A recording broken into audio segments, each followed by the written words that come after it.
All right, with the cage going in, new seats, potentially the big 12-inch screen here for the dash, we got to repackage a few things, and radio is one of them, right? The stereo, where the speaker's going to go.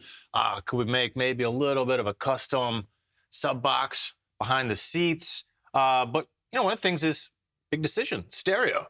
So it's got, kind of the makings for where to put an old school one, but, nowadays we don't really need a head unit. We don't need a radio because everything is off your phone. So in this case, clearly we're probably going to clean this up, fill this in with metal. That screen may end up going here. So why not just use your phone? But what is it going to connect to? Well, in this case, right on the Dream Build, he's picking out all the things that he wants. So we're going to go with this out-of-sight audio. And this is an awesome little unit because you can put it anywhere, right? It's out of sight. This one, you can get different stages. So this is the Mark IV.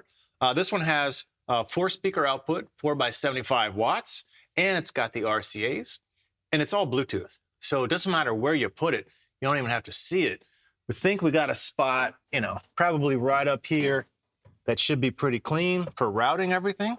And then, yeah, it automatically connects to your phone. So all your music, everything else can go through there. You can set up for, phone conversations. So at some point, we might have a little microphone location up there. So, if the thing's not too loud to actually have a call, you can just connect up with it. So pretty neat little setup, the out of sights, and you can get them, again, in different configurations for what kind of needs you might have. So we'll get some of that laid out and routed. And, as the project keeps building, as we make some decisions on, again, where the dash and screen is going to go old school gauges, we can kind of lock it down and start mocking up routings and the positions.